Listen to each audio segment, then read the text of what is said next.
दोस्तों नमस्कार। D pharma second year में पढ़ाने जा रहा हूँ। सब्जेक्ट है फार्माकोलॉजी। सिलेबस के अनुसार पढ़ाएंगे। टाइटल है ऐसी पढ़ाई जो समझ में आए। रट्टू तोता नहीं बनना है। हम पढ़ेंगे और आपको पढ़ाएंगे। आगे बढ़े हैं और आगे बढ़ते जाएंगे। 101% पास कराने की गारंटी मैं लेता हूँ। आपको अगर हमारा एक कंटेंट पढ़ोगे तो 101% पास कराने की गारंटी मैं लेता हूँ। प्यार हो जाएगा पढ़ाई से। ऐसे पढ़ मत पगले, प्यार हो जाएगा। तो जो स्टार्ट करते हैं। क्वेश्चन नंबर मेरा फर्स्ट है। फर्स्ट क्वेश्चन है introduction and scope of pharmacology. Pharmacology का इंट्रोडक्शन और स्कोप क्या होता है उसके बारे में बताना। इजी और सिंपल भाषा में पढ़ाऊँगा जिससे आपको समझने और पढ़ने में भी आसानी काफ़ी मिलेगी। चलो दोस्तों स्टार्ट करते हैं फिर इसी बात पे। इंट्रोडक्शन। फार्माकोलॉजी साइंस की वह ब्रांच होती है। फार्माकोलॉजी साइंस की वह ब्रांच होती है जिसके अंतर्गत हमें मेडिसिन की स्टडी करवाई जाती है। फार्माकोलॉजी क्या होती है? कोई पूछा आपसे तो आप कहिएगा फार्माकोलॉजी साइंस की ऐसी ब्रांच होती है जिसके अंतर्गत हमें मेडिसिन की स्टडी कराई जाती है तथा उन मेडिसिन का जिन मेडिसिन की स्टडी कराई जाती है तथा उन सभी मेडिसिन का लिविंग ऑर्गेनिज्म पर, जीवित प्राणियों पर, जीवित मनुष्य पर, जीवित जीव जंतु पर क्या प्रभाव पड़ता है और उनका मैकेनिज्म ऑफ एक्शन क्या होता है तथा बॉडी का रिस्पॉन्स क्या होता है मेडिसिन के देने के बाद आदि के बारे में सिखाया जाता है। उसे फार्माकोलॉजी कहा जाता है। फार्माकोलॉजी 2 वर्ड से मिलकर बना होता है।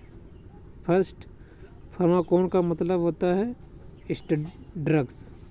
क्या होता है? फार्माकोन का मतलब ड्रग्स या दवाइयाँ। लॉजिस का मतलब होता है स्टडी या साइंस।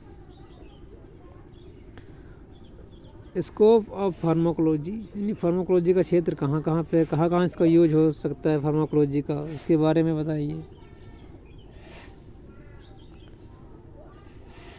पहला है फार्माकोडायनेमिक्स में।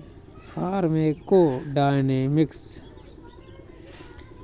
इसमें हम यह सीखते हैं कि मेडिसिन दवाई का वर्क बॉडी पर कैसे होता है, उसके इफ़ेक्ट, प्रभावों तथा मैकेनिज्म ऑफ एक्शन क्या होता है, इसके बारे में पता चलता है फार्माकोडायनेमिक्स में।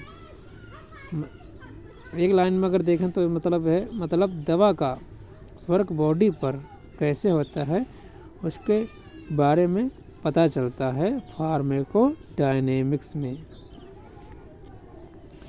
दूसरा फार्माकोकाइनेटिक्स में। इसमें हमारी बॉडी का जो हमारा शरीर है, हमारी बॉडी का एक्शन माने कार्य ड्रग्स पर कैसे होता है उसके बारे में पता चलता है। जैसे कि एब्जॉर्प्शन में, डाइजेशन में, मेटाबॉलिज्म में, एक्सक्रीशन में। एक ट्रिक है, इसे ट्रिक के माध्यम से याद करिए। अदम, वो कहते हैं ना लोग कि अदम के ज़माने के हैं, वो अदम के ज़माने के। तो अदम से आप याद रखिएगा। एफ मीन्स एब्जॉर्प्शन, यानी हमारा शरीर, हमारी बॉडी उस दवा को कैसे एब्जॉर्ब कर रही है या नहीं कर रही है उसके बारे में पता चलता है। डाइजेशन डाइजेशन से हमारा शरीर मेडिसिन को कैसे डाइजेस्ट कर रहा है, कितना डाइजेस्ट कर रहा है, कैसे नहीं कर रहा है, इसके बारे में पता चलता है। मेटाबॉलिज्म यानी शरीर के द्वारा उस मेडिसिन का मेटाबॉलिज्म कैसे हो रहा है, कैसे वो बदल रही है, कैसे वो बाइंड हो रही है कहाँ कहाँ पे, कैसे वो डिजीज़ को ट्रीट कर रही है, उसके बारे में पता चलता है। तीसरा एक्सक्रीशन यानी जो मेटाबॉलिज्म होने डाइजेशन होने के बाद जो बचता है वेस्ट मटेरियल, और वेस्ट पदार्थ के साथ कैसे कितना बाहर वेस्ट हुआ, कितना का यूज हुआ, इसके बारे में पता चलता है। तीसरा है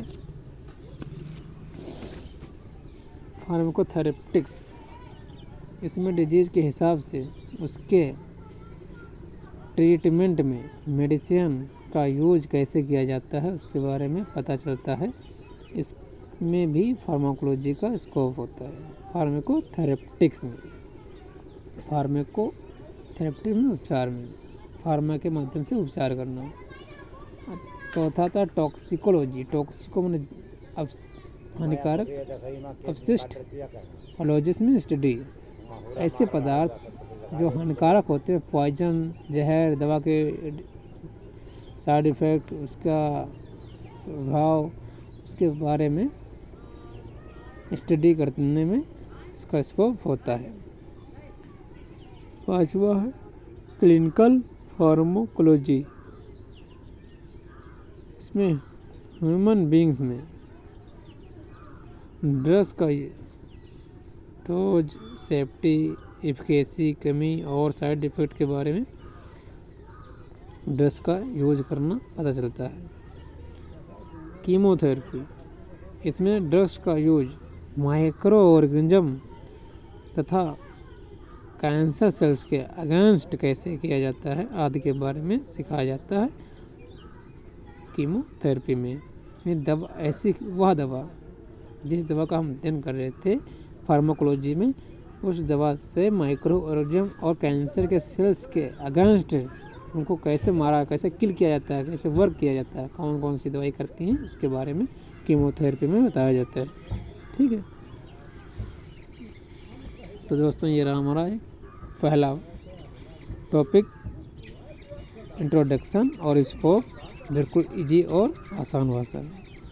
अगर आप दूसरा इसी तरह का पॉइंट अगर चाहते हैं मिक्स बाइलिंगुअल में, आसान समझने में, तो हमारे चैनल को सब्सक्राइब करें और कमेंट करें।